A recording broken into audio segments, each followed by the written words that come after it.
Helen screamed, and Alan jumped to his feet, trying to shield her.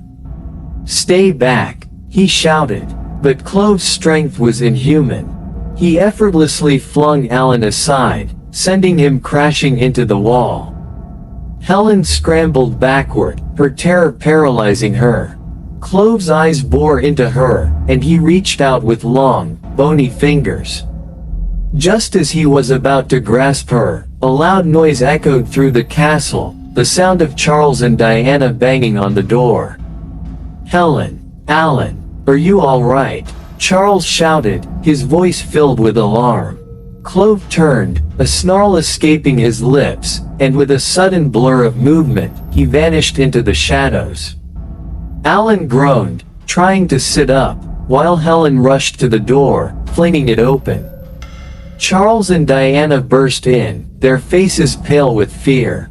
"What happened?" Diana asked, her eyes wide. "Clove," Helen managed to gasp. He attacked us." Charles helped Alan to his feet, his expression grim. "We need to get out of here. Now." They hurriedly gathered their belongings and made their way through the dark, winding corridors of the castle. The eerie silence was now filled with the sound of their hurried footsteps and the occasional distant echo. As if the castle itself were alive and watching their every move. As they reached the grand hall, the massive doors suddenly slammed shut with a thunderous crash. The travelers stopped in their tracks, turning to see Clove standing at the top of the staircase, his eyes glowing with a malevolent light. "You cannot leave," he said, his voice echoing through the hall. "The Master will not allow it." A chill ran down Charles's spine. He grasped the crucifix tightly and stepped forward. "Who is this Master you speak of?" Clove's lips curled into a sinister smile. "You will meet him soon enough." With a swift motion, Clove vanished into the shadows once again. The travelers, now more desperate than ever, rushed to the doors and tried to open them, but they were locked tight. Panic began to set in. "We're trapped," Diana cried, her voice trembling with fear.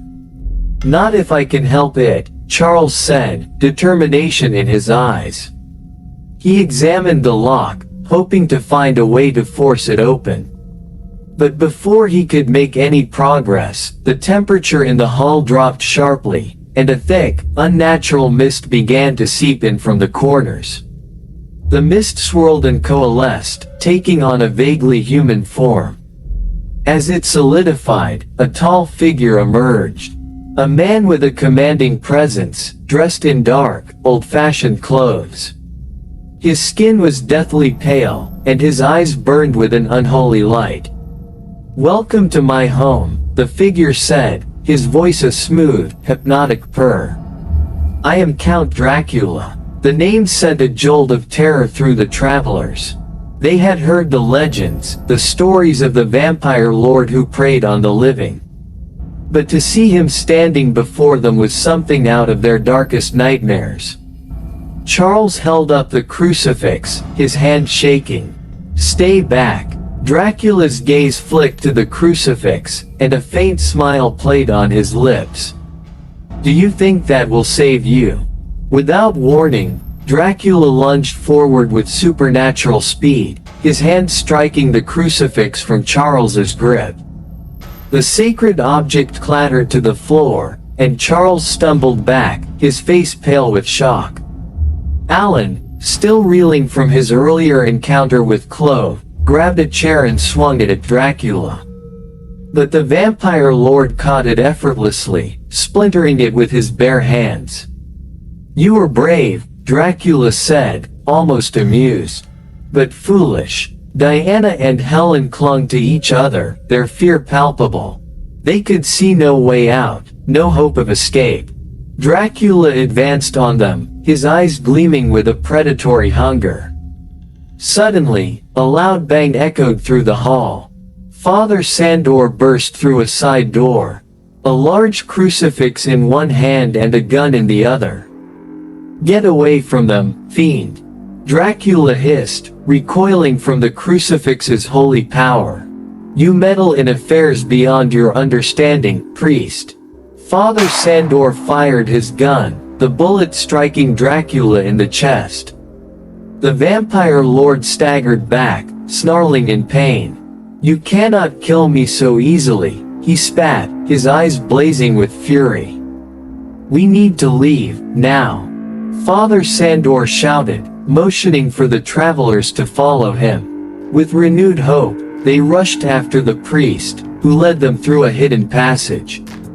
As they ran, the sounds of Dracula's enraged howls echoed behind them, filling the dark corridors with a terrifying resonance.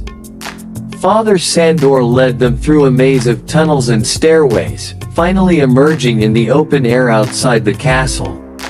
The fog had lifted slightly, and the first light of dawn was beginning to break through the clouds. "We're safe," Father Sandor said, panting heavily. For now. The travelers collapsed onto the ground, their breaths coming in ragged gasps. They had escaped the castle, but the terror of what they had encountered still lingered. "We must get far away from here," Father Sandor continued. "Dracula will not rest until he finds you." Charles, still clutching the crucifix Father Sandor had given him, nodded. "We'll do whatever it takes." Helen looked up at the priest, her eyes filled with gratitude. "Thank you. You saved our lives." Father Sandor gave a weary smile. "The battle is not over yet. But with faith and courage, we can prevail." As the first rays of sunlight touched the horizon, the travelers knew that their journey was far from over. They had faced the darkness and lived to tell the tale, but the shadow of Dracula still loomed over them. Their adventure had just begun, and they would need every ounce of strength and resolve to survive the horrors that awaited them. The morning sun cast long shadows across the landscape as the group made their way down the mountain. They were exhausted but relieved to have escaped the immediate danger. Father Sandor led them to a small, secluded village where they could rest and regroup. The villagers were wary at first, their eyes filled with suspicion. But Father Sandor's presence reassured them, and soon they found themselves in a cozy inn, warming by the fire and nursing hot drinks. The tension slowly began to ease, though the memory of Dracula's castle still haunted them. "We need to figure out what to do next," Charles said, breaking the silence. "We can't just keep running." Father Sandor nodded, his expression serious. "Dracula is a powerful foe, but he is not invincible. There are ways to defeat him, but it will not be easy." Alan, who had been quiet since their escape, finally spoke up. "What do we need to do?" "We need to find his resting place," Father Sandor explained. "A vampire must return to its coffin during the day. If we can find where he sleeps, we can destroy him while he is vulnerable." Diana shuddered at the thought. "How do we even begin to find such a place?" Father Sandor leaned forward. "We start by gathering information.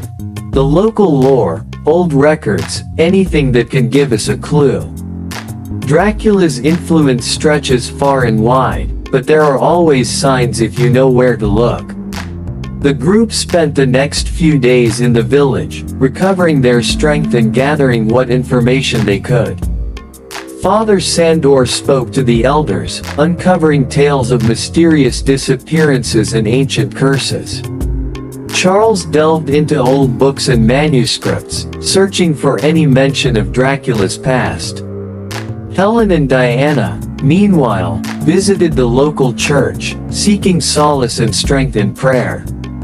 Despite the terror they had faced, their spirits remained unbroken. They knew that they had to be strong for the challenges ahead. One evening, as the sun began to set, an old woman approached them in the inn. Her eyes were sharp and knowing, and she carried an air of quiet authority.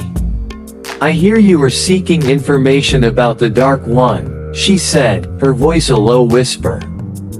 Father Sandor nodded. Yes. Do you know something that can help us?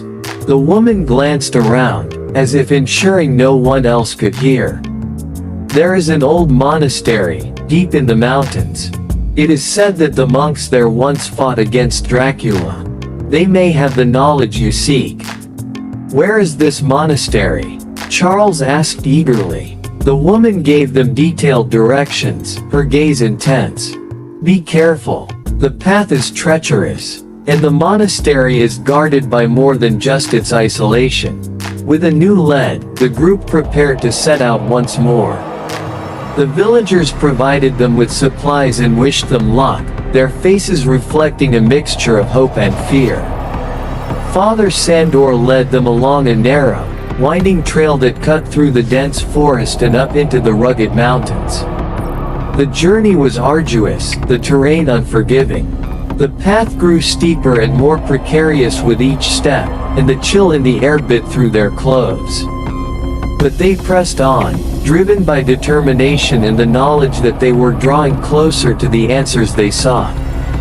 As night fell, they made camp in a sheltered glade. The forest around them was alive with the sounds of nocturnal creatures, and the flickering firelight cast eerie shadows on the trees. We must remain vigilant, Father Sandor warned. Dracula's influence can reach even here. The group settled in for a restless night, taking turns keeping watch. Despite their exhaustion, sleep was elusive.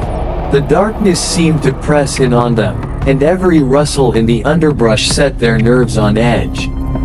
In the early hours of the morning, as the first light of dawn began to break through the trees, they continued their ascent.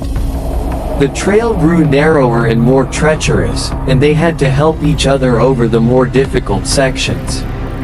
Finally, they reached a plateau, and there, nestled among the rocks, stood the ancient monastery. Its stone walls were weathered and covered in moss, but it still held a sense of solemn dignity.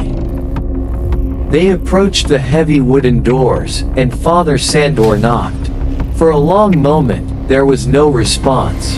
Then, with a creak, the doors slowly opened, revealing a monk in simple robes.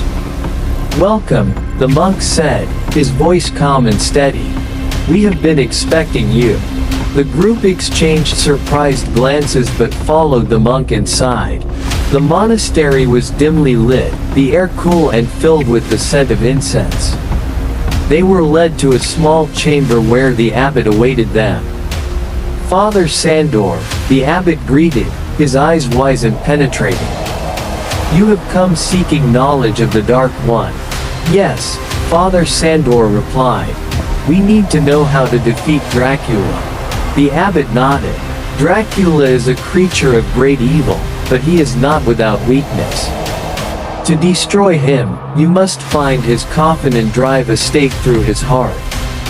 But beware, for he has many servants and defenses. Charles leaned forward, eager to absorb every word.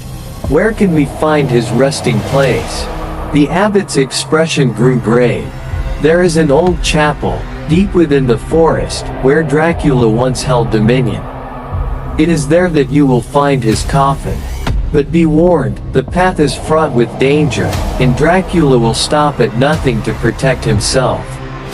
Armed with this new information, the group prepared for their final confrontation with the vampire lord. They knew the risks were great, but their resolve was unshakable. The shadows of the past had brought them to this moment, and they were ready to face whatever horrors lay ahead.